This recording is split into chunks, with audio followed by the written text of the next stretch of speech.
पति पत्नी केउं भूल कले लक्ष्मी छड़ा हुअंती। स्वामी स्त्री केउं पाप करिले घरु लक्ष्मी छाड़ी जाती। स्वामी स्त्री केउं पाप करिले घरु लक्ष्मी छाड़ी जाती। जीवन को सरस सुंदर करी गढ़ी तोलिबाकु हेले प्राचीन काल मानकरू ग्रंथ शास्त्र पुराण आदि वर्णित होइथिबा नियम को पढ़िबा दरकार। सही शास्त्र और पुराण नियम विषय रे जानिबा दरकार, जहा द्वारा जीवन रे कलह दुख क्लेश और विभिन्न प्रकार समस्या आसीपारि न थाए। विशेष करी स्वामी और स्त्री मानकु केउं सबु नियमर पालन करिबाकु पड़िथाए से संपर्क रे एठारे जानिबा।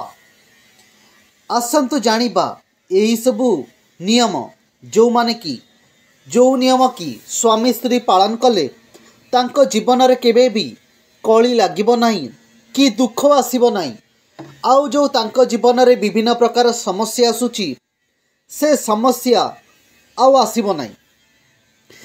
दिन समय रे स्वामी और पुरुष शारीरिक संपर्क बनाइबा उचित नुहे। दिन समय रे दिन बेला स्वामी स्त्री शारीरिक संपर्क रखिबा उचित नुहे, जहा कि महाविष्णु पुराण रे वर्णना करा जाइछि। जेउ स्वामी और स्त्री दिन समय रे संभोग करितांती सेमानक आयुष कमी जिबा सह जीवनर अंतर रे सेमाने नरकर जंत्रणा भोग करितांती। जेउ स्वामी और स्त्री अर्थात जेउ दंपति जल मध्य संभोग करती यह द्वारा बहुत अमंगल होइथाए।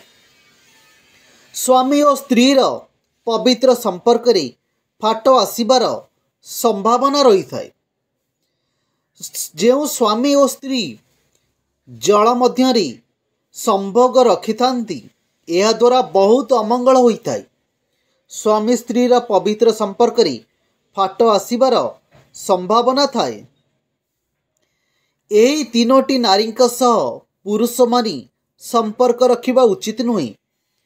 जेपरी गर्भिणी नारी अर्थात जेउ माने गर्भधारण करिथांती, कुपिता नारी अर्थात जेउ माने अधिक कोप बा राग प्रकाश करिथांती, नष्टा अर्थात जेउ नारी माने अनेक पुरुष सह संपर्क रखी सेमानकर चरित्र नष्ट होई जाइथाए। एही भली नारीक सह पुरुष माने संबंध बनाइबा उचित नुहे। नचेत एभली नारीक सह संपर्क संबंध बनाउथिबा पुरुष माने पापर भागीदार होइथांती।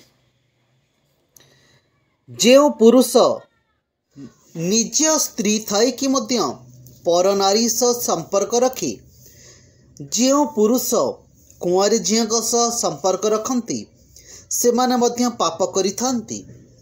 विवाह परे निज स्त्री सह स्त्रीर इच्छा विरोध रे संपर्क रखिबा शास्त्र समस्त होई न थाए। तेणु स्त्री ठारू अनुमति नहीं स्वामी स्त्री संबंध बनाई पारिबे। ऋतुमती होइथिबा महिलांग सह पुरुष संपर्क रखिले से लक्ष्मी छड़ा होइथाए। सही व्यक्तिर मानहानि हेबा सह से दरिद्र मध्य होई जाइथिले।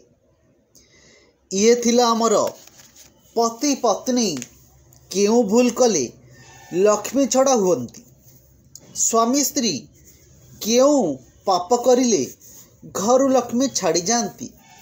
समस्तिंकर इच्छा थाए आमे घरे लक्ष्मी रुहंतु, आम धन बहुत परिमाण रे बढ़ी थाउ।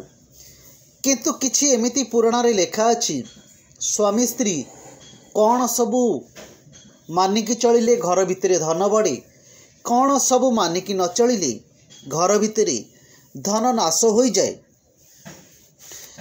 प्रथम कथा होछि दिन समय रे स्वामी और पुरुष शारीरिक संपर्क केबे भी बनाइबे नाही। ए कथाटी को मन रखिबे। दिने समय रे केबे भी स्वामी स्त्री संपर्क बनाइबा नाही। स्वामी स्त्री केबे भी जल मध्य रे संपर्क बनाइबे नाही।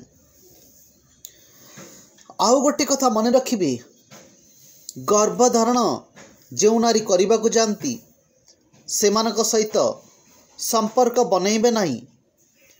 जो नारी अधिक राग प्रकाश करती तांको सहित संपर्क बनइबे नहीं।